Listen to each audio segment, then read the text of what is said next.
Martin Muses and Morning Musings, rather Monday Musings. One of these days I'm going to get it right. It is Monday and I am back, luckily, back in the saddle. I wasn't able to make it last week, but I love to visit with you this week. Because, oh my goodness gracious, we are going to be having the Rings of Power. It is coming. It is coming like a freight train, and it's going to hit us like someone lying on the train tracks waiting to be hit. I'm and beyond being upset about it, I mean, how can you be upset about something that is so far from what we see that has anything to do with Tolkien's work? It's kind of like getting upset about what Star Wars is doing right now. It doesn't even resemble it. That's where I am right now. I'm able to look at the Rings of Power, and I do not see Galadriel. I do not see even Sauron. Definitely don't see Elrond or Celebrimbor or anyone like that. They're not even fan fiction. Like, fan fiction tends to be more true to the characters than this is. It's a very big folly that they're spending so much money on something so awful. I genuinely think they thought that all you have to do is slap the name Lord of the Rings on it and everyone's going to come, and then yay, you're going to be like Peter Jackson and everyone's going to love you. They don't realize that fantasy is an art. It's a form of literature. So ignorant. Well, look who it is. It is DJ Play Nice in the chat. Hello, thank you for being here. Welcome to Miss Martin Muses. We're going to be talking many things, including the Rings of Power. I think it's okay to call it the Rings of Power because that's a very generic term. Of course, it's not really about the Rings of Power. As we saw in the last episode of season 1, those weren't the Rings of Power. That wasn't how they were made. It wasn't just, well, let's just sit around the campfire and melt some metal and boom, we've got the Rings of Power. I believe they took about 100 years to make, and elven magic and all that sort of jazz. Let alone that Sauron was the one who did so. Or rather, yes and no. It certainly was not the way that it was shown in the book and the works, the Calibeth, the Unfinished Tales, etc. Well, hello, everyone that's coming in. Hello. And those that are watching on the replay. We're going to be going into, though, a preview of Season 2. Entertainment Weekly did it. Now, they said in their article that the first season was the hero story, and the second season is going to be the villains. Now, I would already argue with them. I think that the first season was definitely the villain story because Sauron was the only cool character in the entire thing. He was the only character you actually kind of liked. Another exception would be Adar, played by Benjen Stark, who apparently fled like his hair was on fire after season 1 was over, and he's been recast. Those are the only good characters. The villains were people like Galadriel. I mean, I don't know. I guess maybe Elrond was okay, but it's just not Elrond. It's not Galadriel. It's not any of these. I don't know. To go into more details would probably just be beating a dead horse. We know that, but there's a lack of self-awareness, I think, in their writing. Is they don't understand Tolkien, and there are several reasons why they do not. First of all, they're obviously not approaching it like literature. Let me give an example. You've got Jane Austen. She is amazing. Everyone loves Jane Austen. Well, she's a great writer. Pride and Prejudice and Sensibility, classic works. Now, a few years ago, someone wrote a book called Death Comes to Pemberley, and they even made a TV movie out of it. I had no problem with it. It was clearly what it was. It was fan fiction. It was kind of silly. I liked the guy who they got to play Mr. Darcy. It was fun. But what they never claimed in doing that, they never claimed, oh, this is a book Jane Austen never wrote. And it wasn't sold as a Jane Austen work. They were very clever in their marketing to let us know, basically to the last minute, not letting us know, rather, that this was not based on the writings of Tolkien, that this was a completely original story. The only thing is, though, Death Comes to Pemberley, I think, was better than this because at least they were kind of in character. I mean, my goodness gracious. But we're talking about truly great literature and them thinking that they could just pull the wool over our eyes. There's several reasons why they don't understand and cannot write Tolkien. For one thing, Tolkien was just like Jane Austen in a very specific space and time. Jane Austen lived in the 18th century, early 19th century, and so Tolkien lived in through World War One and World War II, and total different generation. The fantasy works, well, fantasy was existent, obviously, but not as we know it now, not the established modern iteration of it as it is. He was a professor, he was a profoundly devout Catholic, and he poured all of his knowledge, all of his scholarship, all of his religion into his work. You just can't show up one day and do that. Hi, I like fantasy. I like the Lord of the Rings, so I can do what he did. You cannot. Look who it is. It's a Dega outlaw. Yay. Here's something else. Most great writers won't try to compare themselves to Tolkien. Actually, nobody does. Sometimes people try to pretend people have, but they just take quotes out of context. Everyone bows down at the altar of J.R.R. Tolkien. The only ones that dare to be this audacious are these showrunners. I also think it's not a coincidence that they got two completely unknowns with only ghostwriting credits to themselves, because I don't think any credible writer, anyone worth his salt or her salt, would even try to do this. It would be like, right? How do I say this? It would be like, I'm going to write the sermon Jesus never told. It's like, what? All right. A little higher because Jesus, I do believe Jesus is God, but you get the idea. I'm going to write the symphony Beethoven never wrote. I'm going to write Beethoven's 10th symphony. No musician would ever even try. All right. So with that in mind, well, I think I did say hello to Dago Outlaw and everyone coming in. I feel like I'm a broken record, but it cannot be said enough. And if for those of you, some of my new subscribers, maybe this is the first time you're hearing me wax I should say, I was going to say wax poetical, but I don't know if I'm being poetic. I think I'm just being insane at this point, because either you laugh or you cry. But let's just look at this Entertainment Weekly article. I didn't start from the beginning. A lot of it's cutesy stuff like, oh, here we are. Oh, we're under a tree. Oh, we're, I don't know, doing with these actors and they're beautiful and all that kind of stuff. So we don't need that stuff. We don't need it.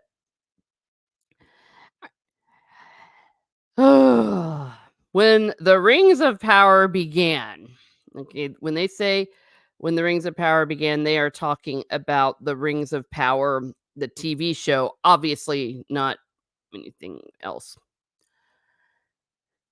Sauron was a mystery. This is still the greatest joke.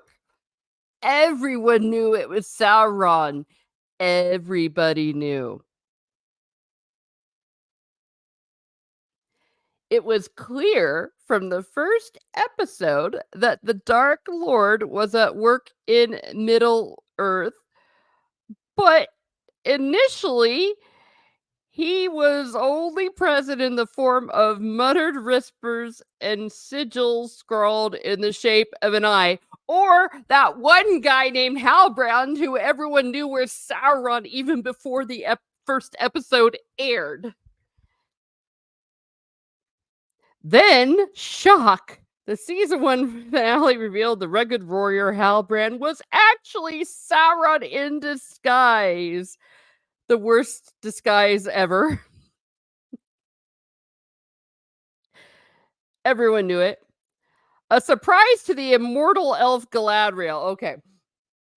Oh, because it's not really Galadriel, because she was too stupid to see what was right before her very eyes. Though, to be fair to Sauron, he did chastise her for that. in the last episode of the season, he was like, "Girl, look how obvious it was. Like, you just kept at every moment missing us." Now, Mr. Writer of Entertainment Weekly, immortal, really? Really? Learn your lore, or at least Google. From a certain point of view, they are immortal, but we know that they can die. She had journeyed across Middle Earth all season in search of her enemies without realizing he was right next to her the whole time. She rejected his proposal to be queen, but remained shaken by her inability to identify him. Well, I would say you should. You should be ashamed of yourself. Oh, now I want to give credit to Clark. I always get self conscious when I try to say her first name because I know I always say it wrong. She has really made a fool of herself, Clark says of her character. That is true. That's self aware. She made a complete fool of herself from the beginning to the very end. I mean, this version of Galadriel, it's not Galadriel. Like some people call her Galadriel, not Galadriel. She was the worst person ever. Everyone around her was like, "There's something wrong with you." We were watching it. We knew there was something wrong with her. But the narrative didn't seem to know that they were showing us that. Is this in hindsight that Clark is saying this? Now that she knows, I mean, and let's be fair to the actors. Remember, the actors are not the writers. They don't get the scripts before they even start. I think, correct me if I'm wrong, if anyone knows better, I think she didn't even know she was playing Galadriel until she got there. I think she just knew that she had been cast. And I think it was the same with Vickers as well. By the way, I love Vickers. He's awesome. Okay, so she's really made a fool of herself. The elves aren't really known for doing that. So she's in a whole new space where she's no longer the voice of authority and reason. Well, I don't know. We saw from the very beginning, everyone's like, Galadriel, there's something wrong with you. You're like a little psycho. He's been very successful in destabilizing his enemies. I'm not so sure about that. But this is something else I should reiterate for the 5,000th time. What actors say is not them saying it. With one exception. Rachel Zelger, absolutely, that's her saying it. That's why they've had such disasters, because she goes off script. They say what they are supposed to say. And I think I'm going to have a bit of rage. I just said I wasn't going to, but here it comes. Here comes a little bit of rage. Maybe rage is good because the world is so incredibly messed up. We need some rage to externalize. Now that everyone knows Vickers is actually playing Sauron, even though we already knew, the show is the show is able to get inside the villain's head in a way that even Tolkien didn't. Son of a gun. How dare they? Wow. They're going to get into his head in a way the man who created him didn't. He has no idea. I mean, what kind of a loser is J.R.R. Tolkien? We Martin Rage. Yeah, I mean, what the hell? Oh. Although The Lord of the Rings is an expansive story from a vetted point of many different characters, the title character is an exception to that rule. Well, that is true if you're looking at The Lord of the Rings, but this is not even... We all know this. We all know this. They're pretending like there wasn't other works by Tolkien. You know what I mean? We just imagined everything. We imagined the Silmarillion. We imagined the Akelabeth. From a storytelling perspective, Instead of trying to guess who Sauron is, we're now inside his mind. These poor actors, they have to say these things with a straight face. Again, I don't blame the actor. We already knew who he was. We're now inside his mind, and part of me is like, oh dear. Because I don't think that these writers are good enough to really get inside the mind of evil. Because again, they don't understand Tolkien. If you don't understand Tolkien, you see, when you have Tolkien, if you want to respect Tolkien, you have to take all of him. You can't just pick different bits and pieces. Let me rephrase that. If you are enjoying his works on a certain level, of course you can do so. I mean, many people do, and they have a great time with it. But if you're trying to do anything deeper, or if you're trying to say something about Tolkien, it's just not honest to only take bits and pieces, especially if you're trying to adapt it and trying to say that you're doing something that Tolkien couldn't do.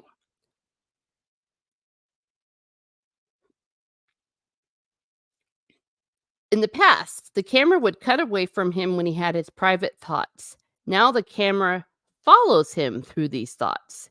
The audience is in on it, which I think is quite fun. Okay. I guess technically now the audience is in on it because we've already been in on it. Everyone was in on it. That's what made watching the first season so funny on so many levels because we weren't seeing what they have seen or what they thought they were seeing from us. I'm with Vickers, though. I'm siding with him. I'm siding with him. I'm sure as an actor, it's great fun. It's a job. He's doing his job, and this is a very meaty role. This is the only character they really seem like they're trying to write. In Sauron's mind, he's the hero of his own story, says J.D. Payne. Roses are red, violets are blue. Wow, that's such a profound thought there. His idea of himself is that he wants to heal and rehabilitate Middle Earth. He's got a very clear vision for how it should be done, and the only problem is other people keep on getting in the way.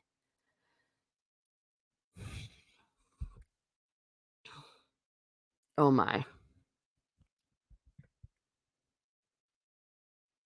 Why it's Orange Chat? Hello, thank you for being here. I'm having a little bit of rage because I need some rage. As usual, life hits like a big ton of bricks, so I'm externalizing it right now. Man, here's the thing. When you look at what Tolkien wrote, which they don't have the rights to, a lot of the whole thing was Sauron got them basically worshiping a demon god. It was it wasn't really this oh, so simplistic what they're trying to do. Again, twofold. They don't understand it and they can't. They can't get it right. Orange Hat says, "Your rage deserved when Amazon trying to make Sauron sympathetic." Yeah. Well, here's what's funny though. They inadvertently made him sympathetic last season because they made every other character so insufferable. How does it say what scripture it says when the eye is not sound, how dark everything is, and how dark is the darkness? That is definitely paraphrasing, but same idea.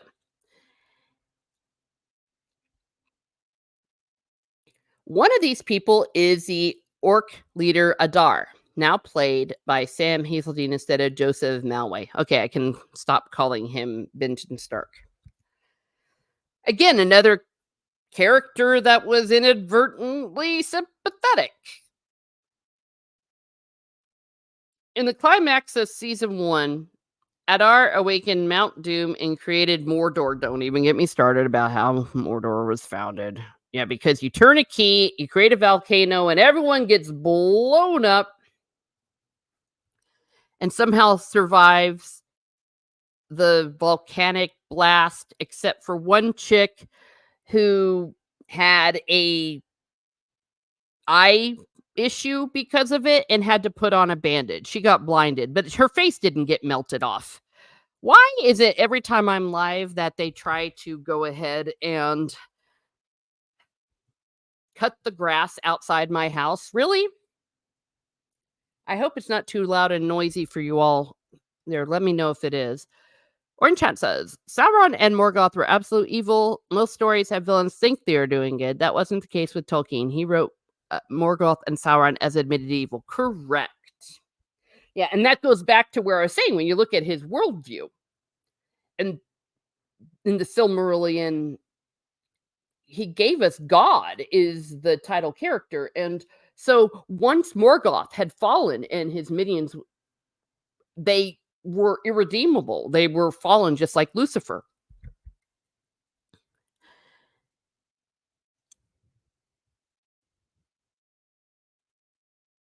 Readers and viewers of Lord of the Rings are used to seeing dark and stormy Mordor ruled by Sauron, but Adar has kicked out his old boss. Oh boy. Season 2 gives the dirty details via flashbacks, leaving Sauron temporarily homeless. Oh dear. This is the first time I'm actually looking at what the plot is supposed to be. Sauron has tried to compensate for that loss by making new friends among the elves. Oh my gosh. We aren't hearing the lawnmower all good. Okay, that is good because I was about ready to have some more Martin raging. He may have failed in his attempt to slay Galadriel, but he still needs to enact his master plan. And one elf in particular is uniquely equipped to ride it, Celebrimbor. Charles Edwards from Downton Abbey, who frankly should be playing a British gentleman. He is miscast. He is a good actor. I like him, but he does not need to be Sauron. Rather, Celebrimbor. It's the greatest craftsman his mystical race has produced since his grandfather Feanor forged the jewels known as the Silmarils and set off the events of Tolkien's Silmarillion back in the First Age. Celebrimbor is desperate to prove himself worthy of that legacy. Oh my gosh.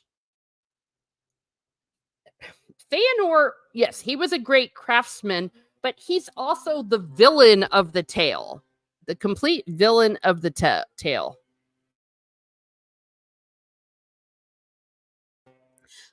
I hate my life. I can barely hear. Yeah.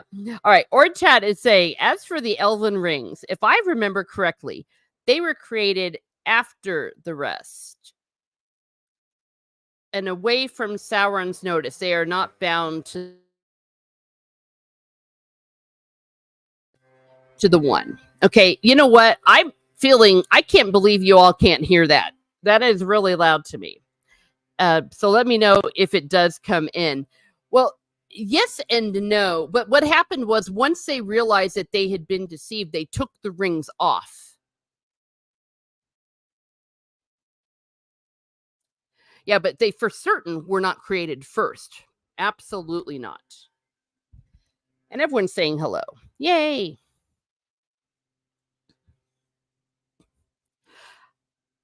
All right. So we have a sense of injustice. But see, here's the thing about Celebrimbor. He wouldn't necessarily be wanting people to associate him with Feanor. I mean, maybe the craftsmanship, then that's the thing. Oh, okay. Well, that's great to hear. Thank you. I just can't hear inside my head. All right. Yeah. I'm going to be doing a video of how the Rings of Power were created. And I've got some of them put together because I am going to be heading out on a cruise in a few weeks. So I will not be available. So I'm kind of getting some things together. Yeah, it's my post. My cat died and / I had 2 months of recovery from a surgery cruise. I need it. Alright, and oh, yeah, there's some new chick. What's it? Mirdonia. Oh, gee.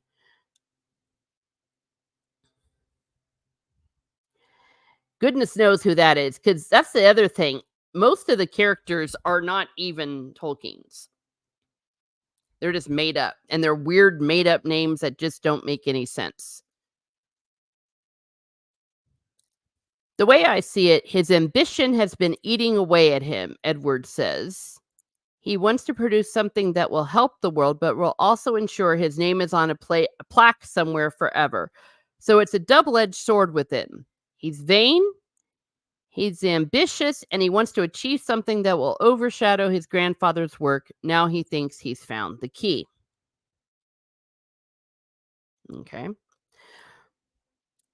Throughout season one, the elves were disturbed by the feeling their immortal power was already starting to fade, symbolized by a black plague eating through the leaves of their beautiful trees. Oh gosh, yeah, remember that? I'm having flashbacks here. The High King Gilgalad theorized that the dwarven or Mithril might hold the key to fighting this decay. Oh yeah, remember that bit of fan fiction?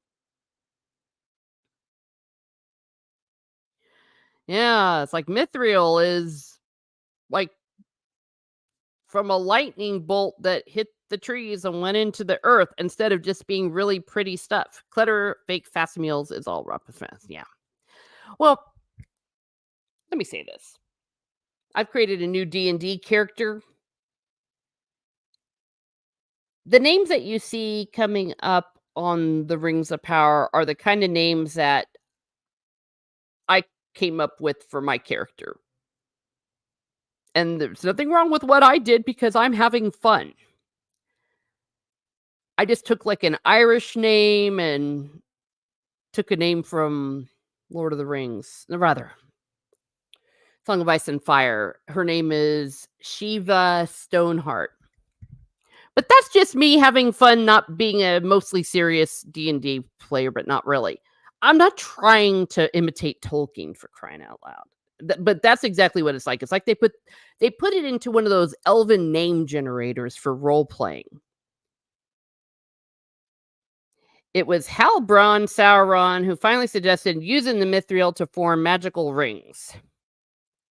With his prompting, Celebrimbor formed the three elven rings, Naria with its ruby, Nenya with its diamond, and Vilya with its sapphire in the season 1 finale.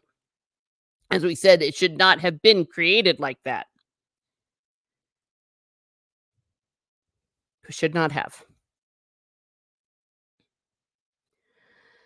Sauron wants to make even more, but he still needs Celebrimbor's help. Oh my gosh. Uh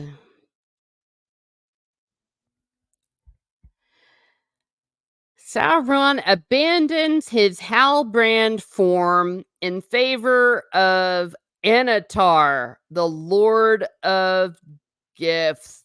The long blonde hair and elven features are meant to trick Celebrimbor into thinking this new arrival is an emissary of the godlike fire rather than. Wait a second. Okay. I've been so into House of the Dragon, I wasn't paying attention to these things. I thought for sure those pictures that we saw of not Sauron looking like Anatar was a flashback. There is no way you can look at him and not see the face of the dude that was hanging around the whole time. Wow. All right. Gosh darn it. Because of you all, I'm gonna have to go ahead and make some videos about this. My goodness. The long blonde hair and elven features are meant to trick him. Oh, I already said that. Oh my gosh. Okay, I know that this is not Vickers' fault, so I am not mad at him. That's why they were mocking the wig. Oh, well, I knew they were mocking the wig, but I didn't think it was literally like a bad Clark hint imitation. Oh my gosh. Thank you, Warren Chat. I did I like I said, I've just been too much into Martin's universe for a while. My gosh. That's bad. Okay. We know that these are talking points, so I'm not blaming Vickers. In terms of his physicality and appearance, we designed everything from the perspective of what would best sway Celebrimbor. Yes, what would best sway Celebrimbor if he is the dumbest elf who ever lived? The character had to have weight and power about him so that someone like Celebrimbor would be persuaded. Oh, dang it. These poor actors. To be honest, if I were them, though, I would just do my job and say, "Screw it. I'm not gonna be on the internet or anywhere. I'm not gonna watch it. I'm not gonna even try," because my soul would probably die several times over if I tried to do this. Now, I have no doubt what they're saying here about the 2 actors spending time together, probably had a good time building a relationship and talking about it. I've been in theater before. What is it? Usually short run theater, which is kind of stuff I would do. Obviously, I was not a big professional. It would be about 3 months between the audition process, going through the rehearsals, then going through the run of the show. And yeah, you would really bond. You would also bond being in the pit orchestra. So I'm sure they all had a massively fantastic time. And I'm happy for them. And solid work is solid work if you are um if you're an actor. Steak says, "Hello, Teresa. Hope you are well today." Why, yes, I am, except I'm a little bit mad. But beyond that, I, I started off by saying, they can't upset me. They can't upset me, for I have not even, how do I say this?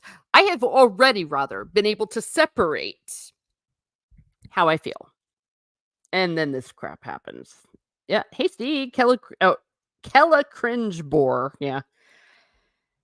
Good actor. Like I said, I very sympathetic in the Downton Abbey. Liked the character a lot. Oh dear.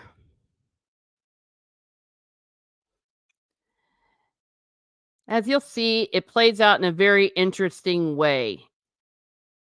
It's something so personal and psychological. It's playing out against the backdrop of Middle Earth and the epic scale you would expect from The Lord of the Rings. Uh,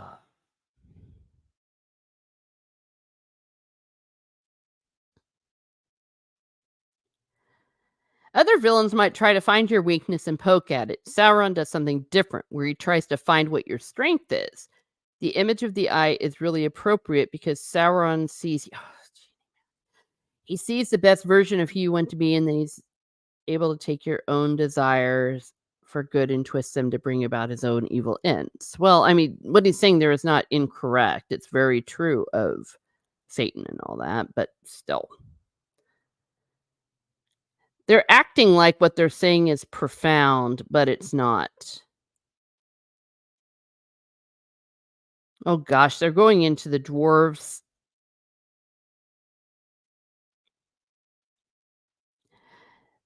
Are they gonna go into the rings with the dwarves?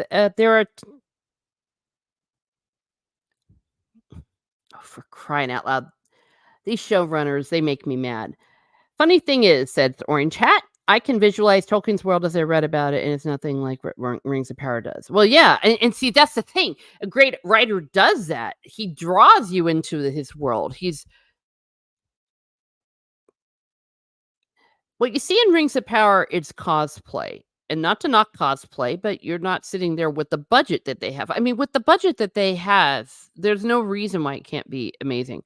Part of my rather, my thinking is the reason why they cannot create something beautiful is because they don't understand the beauty to begin with. So how can you bring to the screen something you do not understand? McKay says there are tantalizing hints in the source text that the dwarven rings don't really control the dwarves the way Sauron might have liked it, but it did stoke their greed. Oh no. This sent us let me share this. Gosh.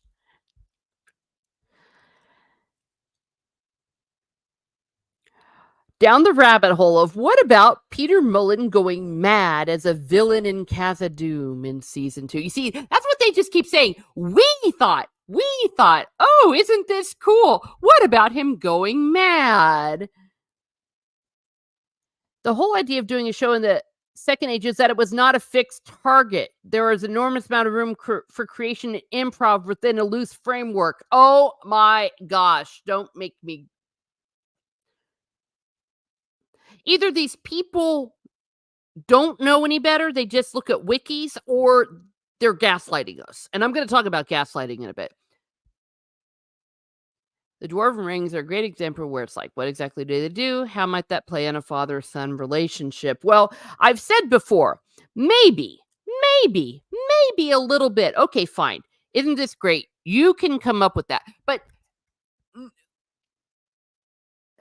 you can try rather. But if you were to really do this correctly, and you're not Tolkien, you would need to be someone along the genius, I've said this before, of St. Thomas Aquinas. Okay, that kind of a thinker. That's the kind of thinker you would have to be to pull this off. The Dwarven rings create confusion and chaos, even for the steadfast Princess Disa, who wants to see her husband on the throne, but not at the cost of his soul. Now, she actually was a very good actress. Well, frankly, they all are. But ma'am, Morford Clark was really not able to bring it through because her writing was so awful. She's really working it out real time. Okay, so there's, you know what? Oh my gosh. Didn't Bezos or whatever his name is say he wanted this to be his Game of Thrones? They think they're going to be pulling like a Game of Thrones thing with the dwarves. I'm not even reading the rest of it. All right, let's see what butchery they're going to be doing to Numenor, or rather, Numenor. Because, okay, you can roll your R's a little bit, but man, they went nuts. The island kingdom of Numenor should, in theory, be a bastion of stability and strength compared to the chaotic landscape of Middle Earth. Okay. But the Numenorians are divided about their obligations to the mainland and the elves that helped them found their kingdom. No. One faction led by the scheming consigliere or Pharazôn believes that they should stand apart and grow their own power without elvish interference. No, their problem was that they were jealous of the elven immortality. The whole theme was right worship owed to God. The other embodied by Ade Robinson, Queen Regent Muriel, who is not how she is in the source material, wants the Numenoran strength to protect Middle Earth and honor their old alliances with the elves. Oh, yeah. Yeah, Muriel was the one that was blinded. I forgot her name. Her father died in her absence, and she's blind because apparently the only thing that'll happen if you get blasted by a volcano in the face and your eyes are open is you'll lose your sight.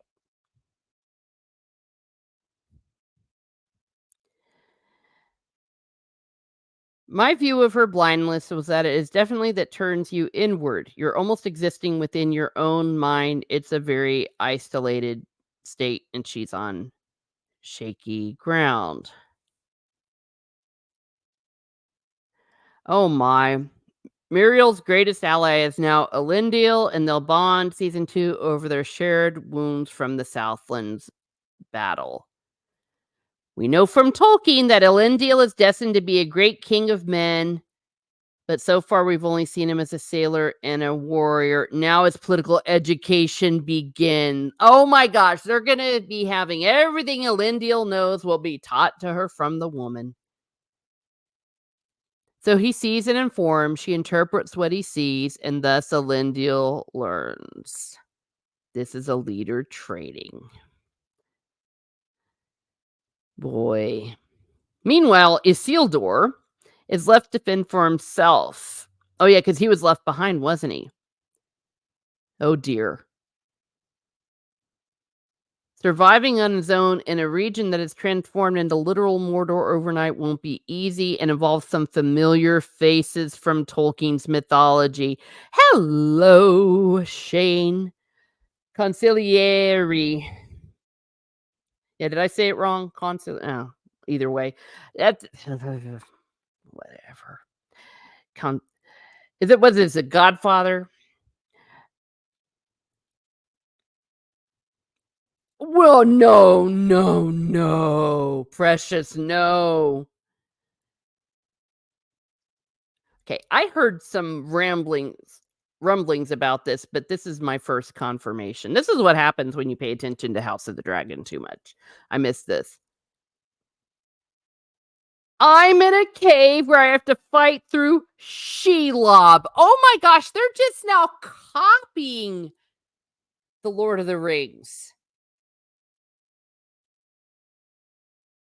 Wow. Oh.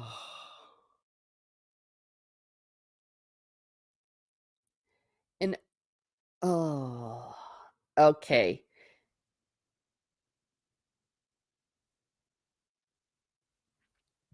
Wow.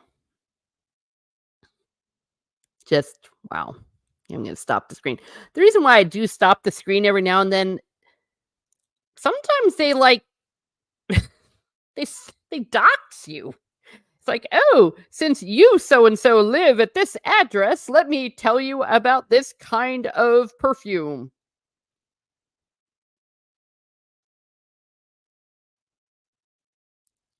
Oh my goodness. The singing nature spirit Tom Bombadil famously left out of the Jackson's movie adaptations, but will be played by Rory Kinnear, which is just wrong. And then Galadriel will encounter a Barrow Wight.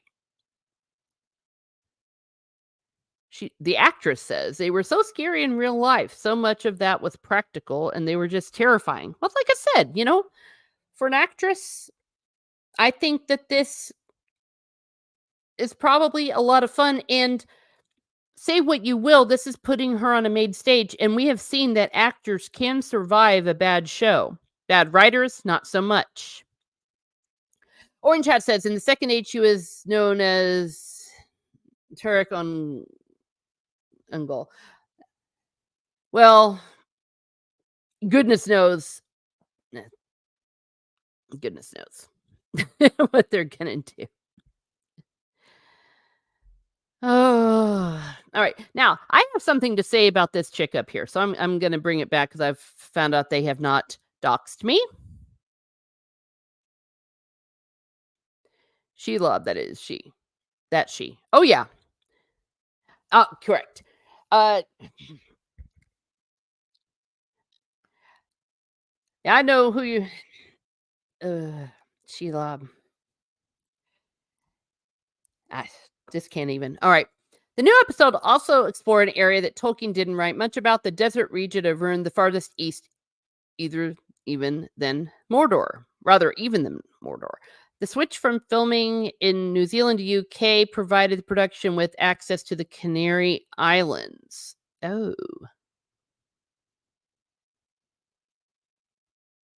Oh, yeah. Not Frodo. Nori's excitement about being somewhere new was mirroring our own excitement to being there. Yeah. Now, look at this picture. This lady was miscast. She is gorgeous.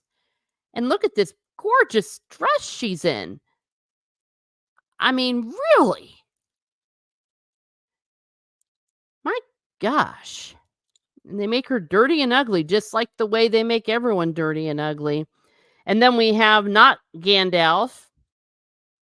They encounter a new tribe of hobbit-like creatures called Stoors. Don't you mean Stoor and desert? Really? Just as Nori's own Harfoots are a predecessor to the Shire dwellers, these Stoors predate the river folk. Oh, that's how they're pulling it out of their buttocks. Really? A dark wizard portrayed by Kieran Hines. Even this far from Sauron villains are on the rise. Now that's interesting. First of all, Kieran Hines, love him. But Dark Wizard? Is that misspeaking here? Because we have the Istari. They weren't dark. I mean, the closest we got was what happened with Sauron. Now, for one thing, they really weren't supposed to be there until the Third Age, especially if we're dealing with Gandalf. But Dark Wizards? Are they confusing it there? Or is it as bad as it sounds? Oh, dear.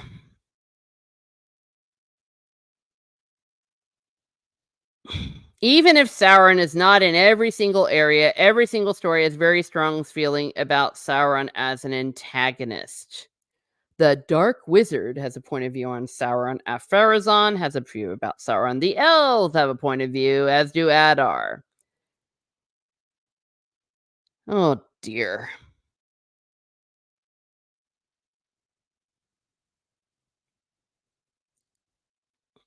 Okay, I'm gonna unshare this. Rory Kinnear is a very good I'm assuming you mean a very good actor, Kieran Hines, as well. Yes. Oh, I love Kieran Hines, and I love Rory Kinnear, and I like the Vickers. I frankly like all the actors. I think Ned Stark, young Ned Stark, does a great job too. I mean, they're good actors. Oh, wait, that's it? Okay, well, oh dear.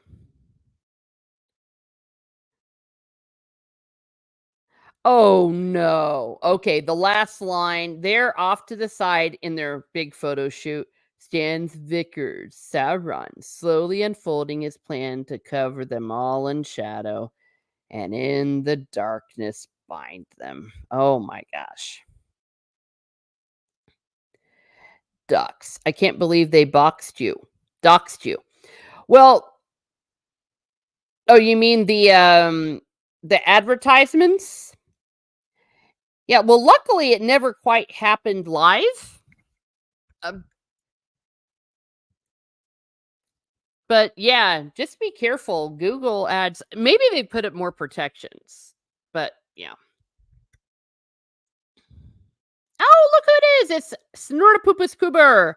Hello, humans and other critters. Well, I think that we've kind of gone into the gaslighting portion here because that was some serious gaslighting. Though, do you notice how very cleverly they just leave out this is not really based on Tolkien's work, that Tolkien actually has a story with all of this, and that this is their own story. And, I'm sure we're gonna get even more of the gaslighting where the folks are gonna be all, "Hey, you know what? This is really in keeping with Tolkien." Or worse, "If Tolkien lived today, this is what he would write." It's like, really? I don't think so. Yeah. Well, another gaslighting thing that I'm seeing, this is related to House of the Dragon, where people are saying, "Oh, I don't know why everyone's criticizing it because it departs from the book." I mean, sorry they couldn't make it 100% exactly like the book. And said nobody. Everyone knows that there have to be changes.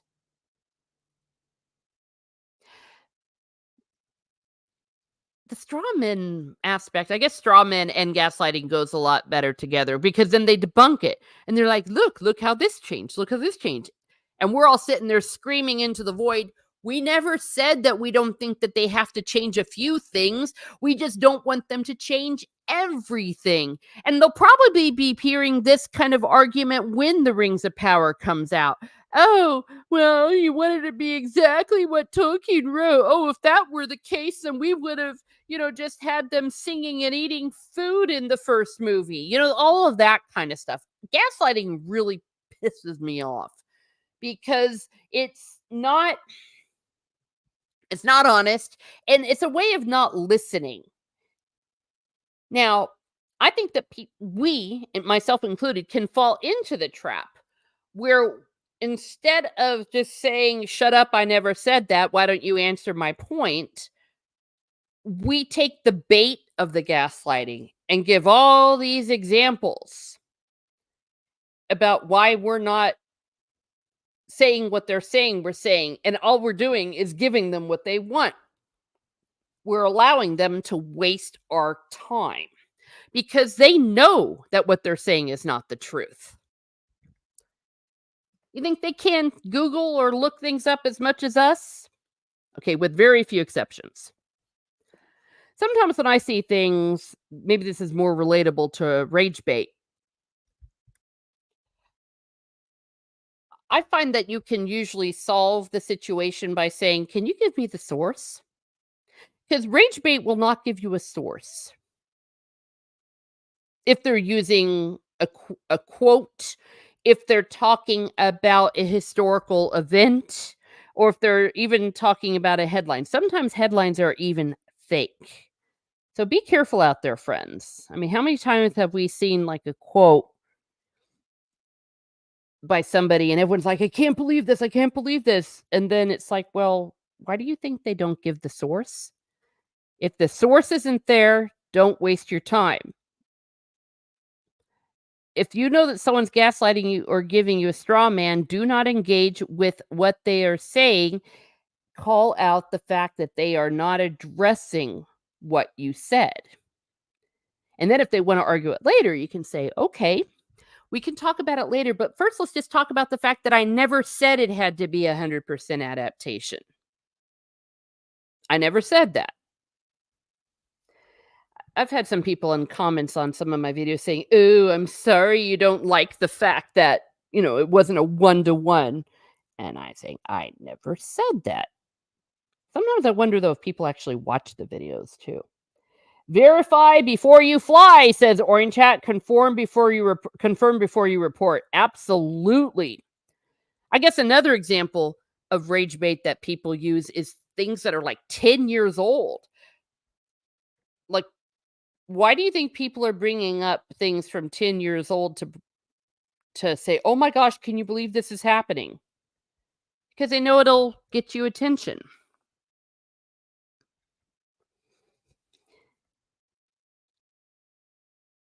I've always said rage bait has several aspects to it. One is they might have something that's kind of true, and then they will have something that's kind of not true, or something that's blatantly not true. I've seen this happen with George R. R. Martin, for example, when people like to use a rage bait quote about him that's completely taken out of context. They're not even actually reading the quote. And then what you get is you get people saying, "Yeah, George Martin sucks." Or you get people saying, "George Martin didn't really say that. Didn't you see the original article?" Either way, oops, you gave the person engagement. Rage bait, that's a little bit different. When I'm talking about dealing with gaslighting, I mean, that is where if you are choosing to engage. But either way, most of the goal is just to get you to engage. So if someone is gaslighting you, they're really not trying to come to the truth. They are just trying to get you to engage. And maybe it worked a little bit because here I am sitting here ranting and raving about it, but I felt like doing that. I know what's going on. Maybe though, maybe in these cases for people that are new, they might maybe glean some insights on why what they're doing is wrong and why Tolkien is great. I guess when I'm talking more about what you see on Twitter. But yeah, gaslighting, absolutely. And that's what makes people so mad. Like I remember this is another thing with House of the Dragon after Blood and Cheese. And we were all like, they totally messed up Blood and Cheese. And then all these people just out of nowhere, I would maybe bots, maybe shills, I don't know, because they were all saying the same thing. Oh, I'm sorry you didn't want to see a completely 100% on screen graphic depiction of what happened in Blood and Cheese. And we're all like, no one said that. We were saying that we want, that there was a Sophie's Choice situation that they were supposed to do. Well, yeah, actually, the creator did that, didn't he? He said, "Well, we had to do it the way we did it because you're not allowed to film that with children." And we're all sitting there going, "We weren't even wanting to see the part with the child. We were wanting to see the drama between Alicent and Helena and the interaction with Blood and Cheese." So that was an example of it of the gaslighting there. Orange Chest, I do rage stream Monday, so I know rage well. Yes, hello, Zax. Hello, thank you for being here. Yeah. Well, understand that for the most part, it's deliberate. It's deliberate. Rage bait is deliberate. Gaslighting is deliberate. But if you are going to engage with gaslighting, just don't let them gaslight you. And just keep going back to the original point. It's like, but what about this? Or they try to get you off keel. They try to move the goalposts. It's like, don't let them move the goalposts. Say, okay, I'll get back to that later. However, let's talk about the original point. But blah, blah, blah, blah. But no, we'll talk about that later. Here, let me write that down. But now let's go back to the original point. Because the second you concede that the goalpost has moved, they have won the argument. That's why most online interaction is not advisable. There's a reason why most people decline invitations I have made when it's like, "Hey, wanna talk this out?" And they won't. It's like, "Why not?" No, they wanted the argument to take place in public. They didn't wanna take it to take place in private, and then you realize that you're dealing with an engagement baiter too. Be careful out there, kids. Hello, Iceman. Can someone please tell me why Amazon Ring of Power won't cancel a show? I can tell you that very easily.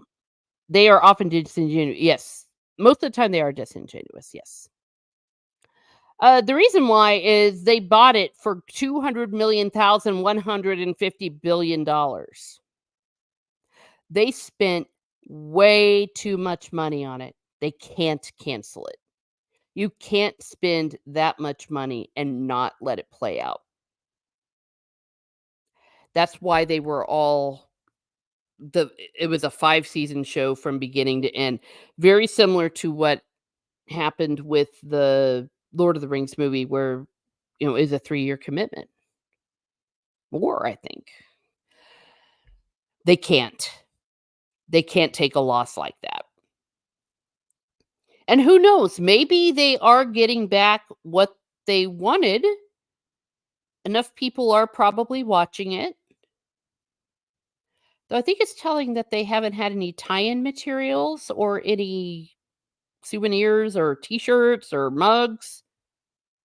Yeah. No, they will not cancel it. And also, the rules of canceling shows the way it used to be, I don't think they apply anymore, especially with the streaming era that we're in. People are trying to make points with their shows, not necessarily make money. It's not about the creating of the art anymore. So, yeah.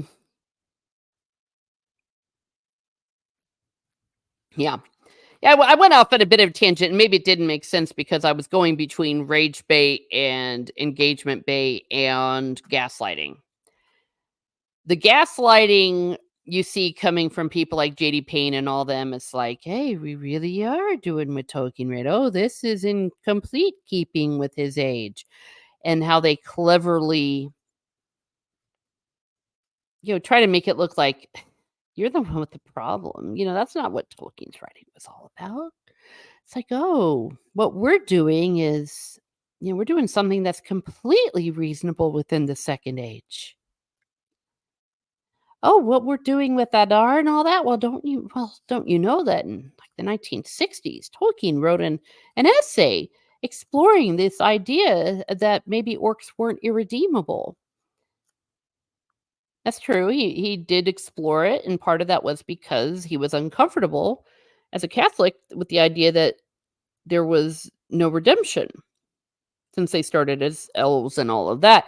But it was just something he played around with.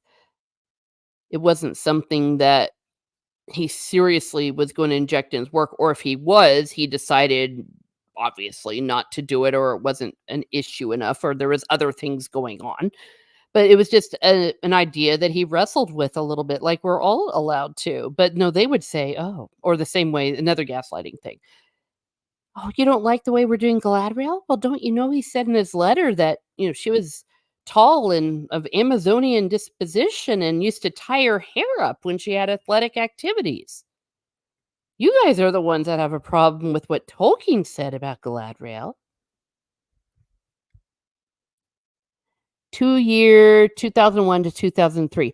Oh, yeah, that's when they came out, but I mean, like, the filming commitment, because they started filming it in, like, 1999, and then they had to do pickup shots. That's what I was referring. So that's some of the gaslighting. And the gaslighting, I think I said a good example of gaslighting with the, um,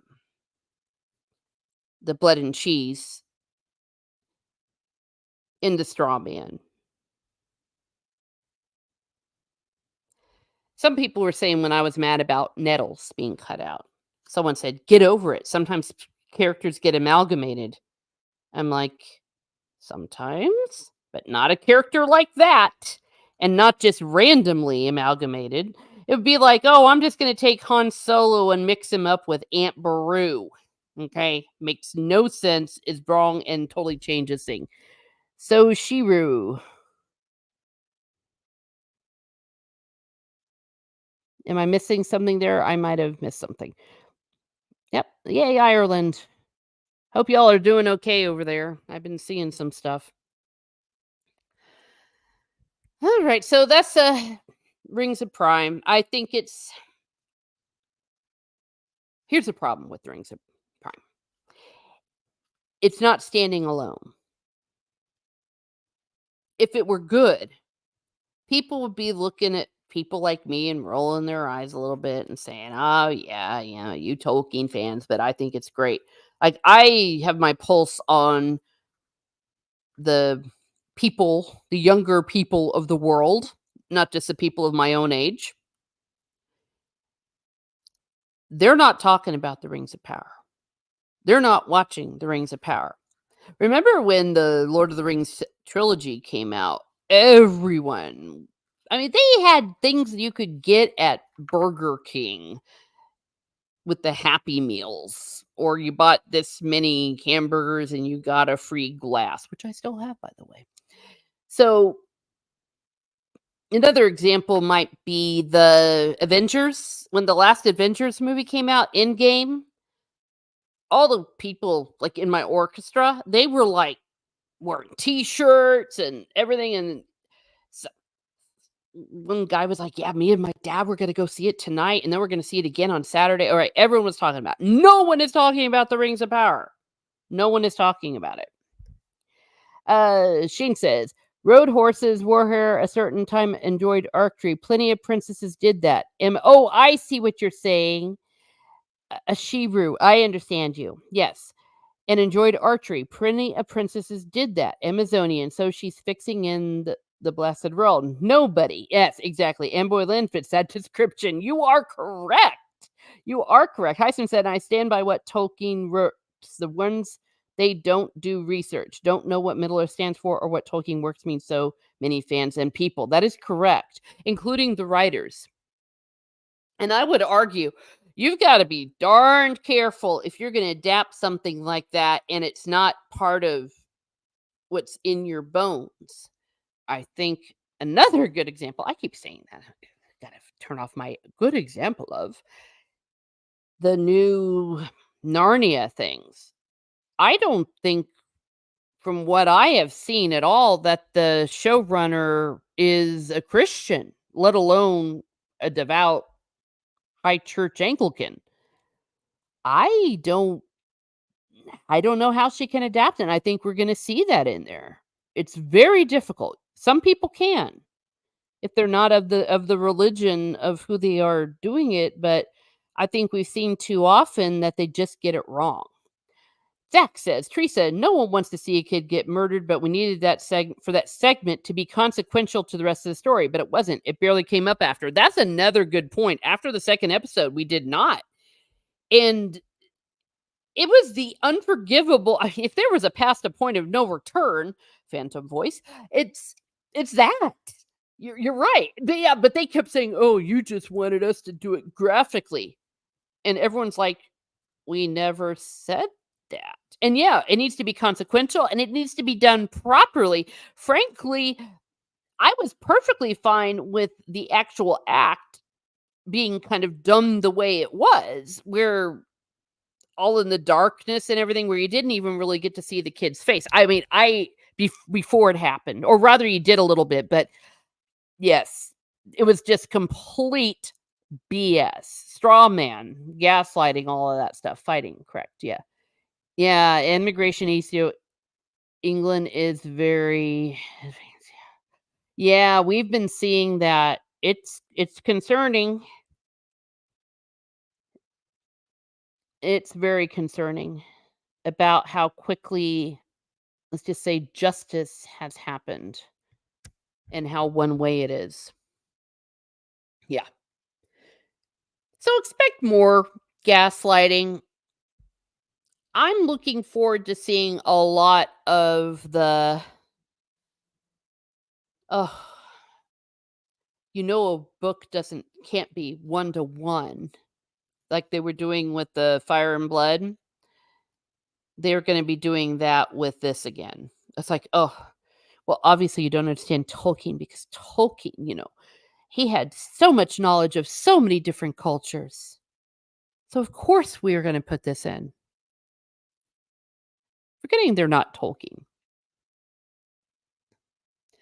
All right, well, as I'm getting toward the end of this party here, what I'm going to do is I am going to go into story time.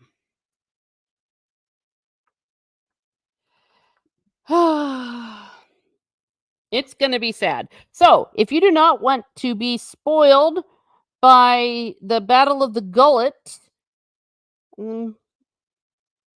for House of the Dragon, now is the time to disappear. Because I like to do this, and then I probably bring it into a different video. But we're going to talk about the Battle of the Gullet. What should have been seen in episode 9 of House of the Dragon, and they just instead faded to black? Gosh, this season was such a disaster. All right, well, previously, we had Sharuka Lahar of Lysoon, rather. He had just taken control of Viserys, who they thought was dead. And then he went off to have a big battle, which he did something very brave. He divided his fleet for the attack. And just before, if anyone or an algorithm wants to have a canary, in the book, he's called a he. So he divided them up, and then in the early morning hours, the warships swept in with the rising sun behind them. Hidden by the glare, they took many of Lord Valerian's galleys unaware, ramming some and swarming aboard others with ropes and grapnels. So, there we go. We had ourselves a serious clash. Lord Valerian, of course, the sea snake. Leaving Dragonstone unmolested, the southern quadrant fell upon the shores of Driftmark. So they went after Driftmark, landing men at Spicetown and sending fire ships into the harbor to set ablaze the ships coming out to meet them. By mid-morning, Spicetown was burning, whilst some of these other ships were battered at the very doors of high tide. By I think it's pronounced Mirosh and Tarashi troops battered at the very doors of high tide.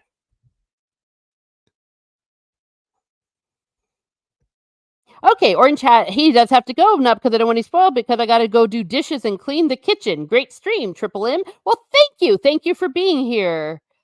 Okay, goodbye. Bye, Shane Nolan. Yes, thank you. Oh, wait, or are you saying bye to Orange Hat? Yes.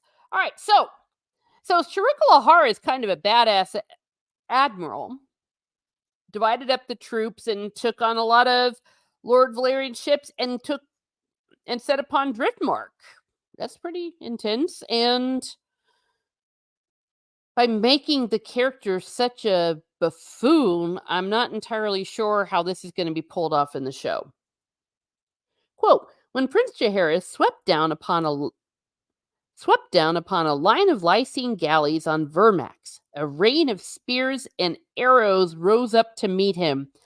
The sailors of the Triarchy had faced dragons before, whilst warring against Prince Daemon in the steppe zones. No man could fault their courage. They were prepared to meet Dragonflame with such weapons as they had. Kill the rider and the dragon will depart, their captains and commanders had told them. One ship took fire and then another. Still the men of the free cities fought on until a shout rang out and they looked up to see more winged shapes coming around the dragon mount and turning toward them.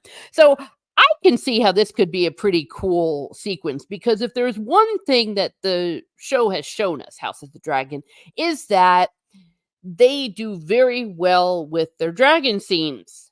Where they go wrong is when they try to change the story of it. House of the Dragon plot, season 3. Yes. Salty Traveling, you missed me with my rage.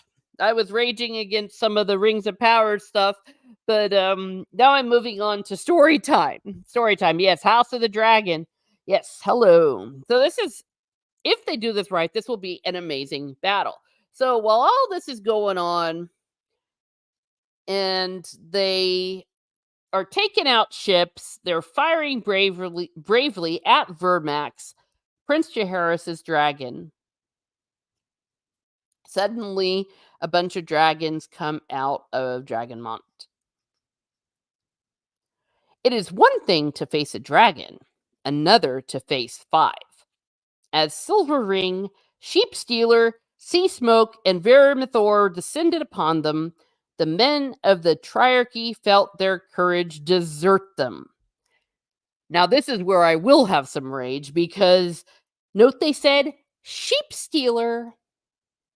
That means Nettles is supposed to be flying it, but as I told you, I bet you $1,000 they're going to have Bela come in and take Aegon the Younger's role and rescue him, take Sheep Stealer over to Dragonstone, and then that's how she's going to join in the Battle of the Gullet.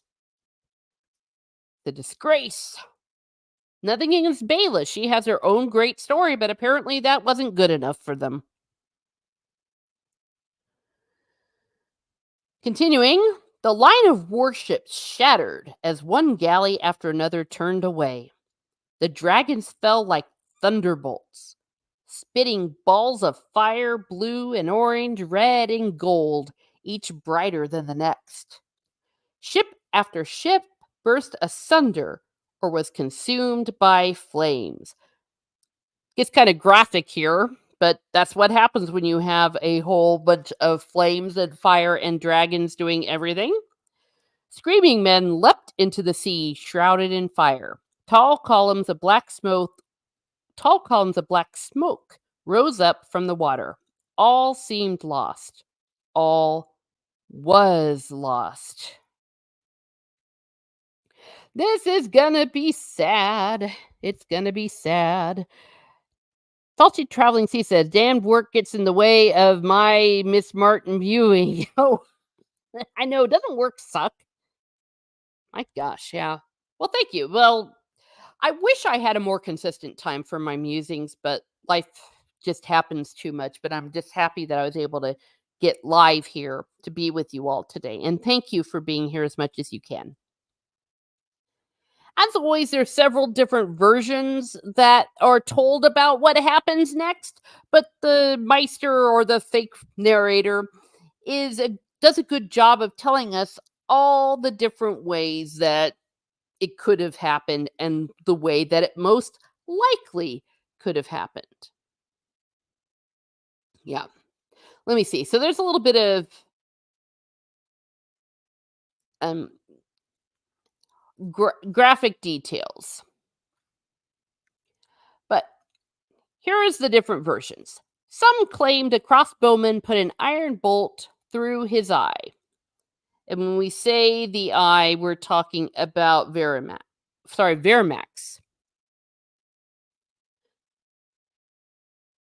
Another account tells us that a sailor in the crow's nest cast a grapnel as Vermax was swooping through the fleet. One of its prongs found purchase between two scales and was driven deep by the dragon's own considerable speed. Either way, my heart's going to break. I can't stand to see an animal having issues, even a dragon.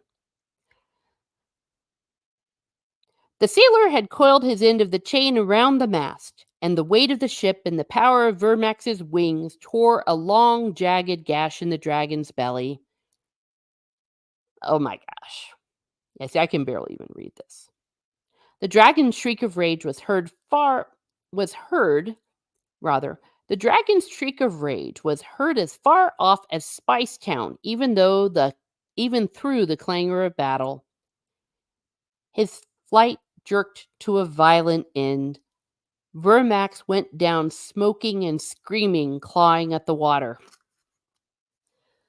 Woo! My goodness gracious. Look, everyone's saying hi. Uh-oh. Oh, okay. I thought, man, are you going to give me some trouble, Zax? Teresa, I don't want to be disrespectful, but John Capia, I believe it's called the Battle of the Gulp. So that's what it is, unless you're a bigot. Well, I think you know the answer to that. Look, everyone's saying hello. Oh, no. You guys. Oh, dear. See, that's the other reason why if I have to put my rage somewhere, I'd rather put it in a world of fiction because reality is far too harsh. But my gosh, that poor dragon.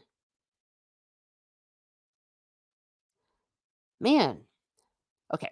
Survivor said he struggled to rise, only to crash headlong into a burning galley. Wood splintered, the mast came tumbling down, and the dragon, thrashing, became entangled in the rigging. When the ship heeled over and sank, Vermax sank with her.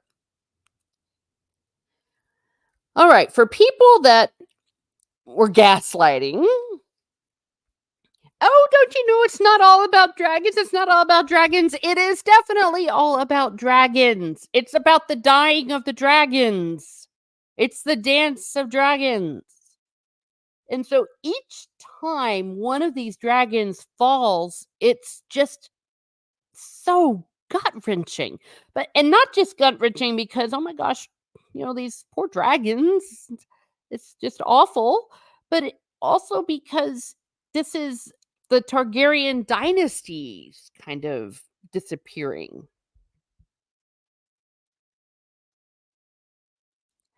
Zach says, Campia helped me remember that there weren't any action scenes in season 1 through 4 of Game of Thrones. Okay, Campia apparently is one of those gaslighters I've been talking about.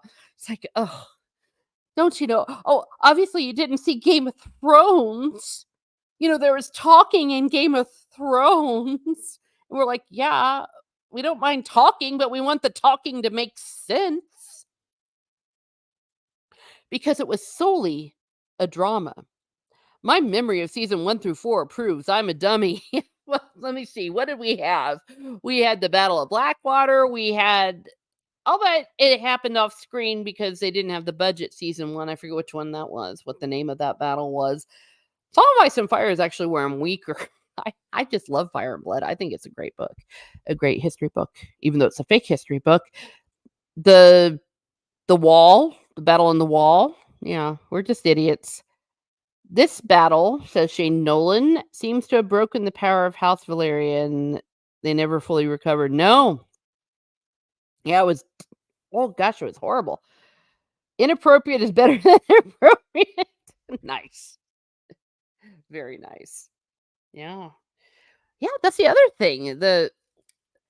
What happened to House Valerian is brutal. The legitimate and the soon to be legitimized, though of course they left that part out as well. All right. So, so far we've just been hearing about the dragon, but riding on that dragon was Jacaerys, the heir to the throne. It is said that Jacaerys Valerian leapt free and clung to a piece of smoking wreckage for a few heartbeats until some crossbowmen on the nearest Myrish ship began loosing quarrels at him. The prince was struck once, and then again. Wow. See, I like the actor who plays Jacaerys, so I think this is going to be really cool. But watch Ryan Condal go, oh, we decided to change the battle because, there's unreliable sources. So they'll probably not do justice to it. Finally, one took him through the neck, and Jace was swallowed by the sea. Whew. There he goes. Salty Traveling Sea says, we want the talking to move the story forward. Further character development and or set up future story points. Campaign. Yeah.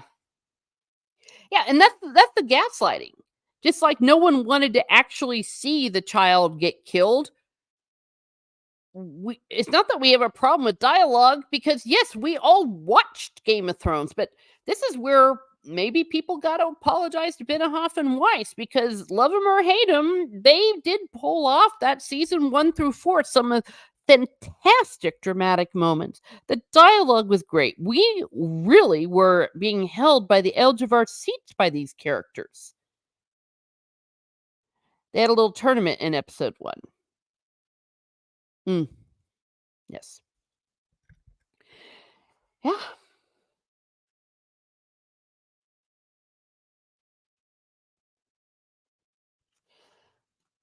It's just stupid. They're just not even listening to the criticism. I think that they are using talking points because when so many people say the exact same thing, it's not a coincidence.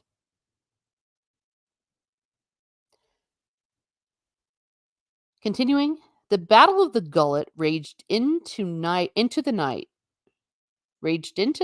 north and south of Dragonstone and remains amongst the bloodiest sea battles in all of history. Whew. Shiroko Lahar had taken a combined fleet of 90 warships. 28 survived to limp home. And the widows of the ship sets did sink, blamed Shiroko Lahar. Said that he sent the admiral. Okay, they accused the admiral of sending their fleets to destruction whilst holding back his own, beginning the quarrel that would spell the end of the Triarchy 2 years later during the Daughters' War. But that's another story. Do I have that? Oh, I did that. Yes. Though the attackers bypassed Dragonstone, no doubt believing that the ancient Targaryen stronghold was too strong to assault, they exacted a grievous toll on Driftmark. So, yeah, so then they go on to tell us how bad Driftmark failed. Spicetown was brutally sacked, and I won't go into the gory details, but men, women, and children did not have happy deaths. Buildings burned. The town would never be rebuilt. High tide was put to the torch as well. All the treasures the sea snake had brought back from the east were consumed by fire. His servants cut down as they tried to flee. The Valyrian fleet lost almost a third of its strength. Thousands died. Yet none of these losses were felt so deeply as that of Jacaerys Valerian, Prince of Dragonstone and heir to the Iron Throne. Oh my goodness gracious. Oh, people are saying hi. Why, hello.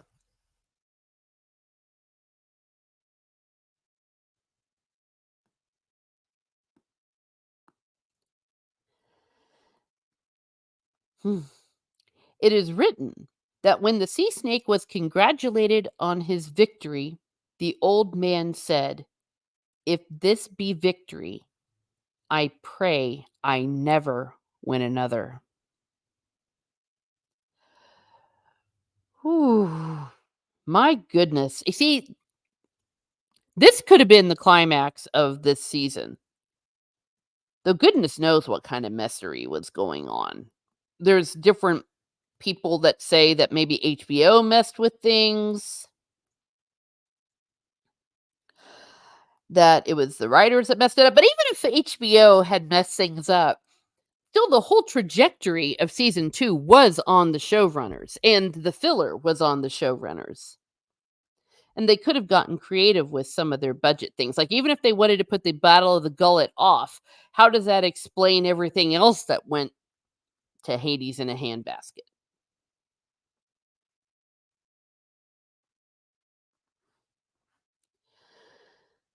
Whew.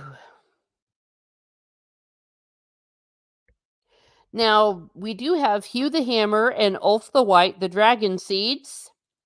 They lived through the battle.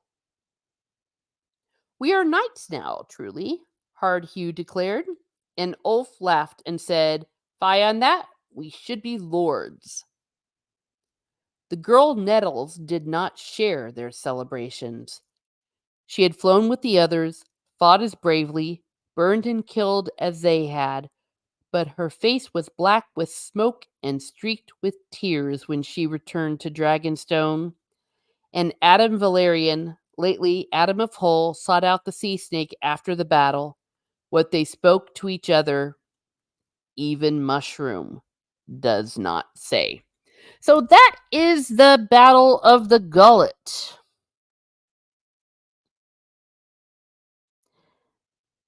I don't know. What do y'all think? It's pretty devastating. Gosh, even just reading it, it makes me sad. Well, let me know. Yeah. And if this is the first time hearing it, because I did warn spoilers, I hope you all enjoyed that little bit of a story time.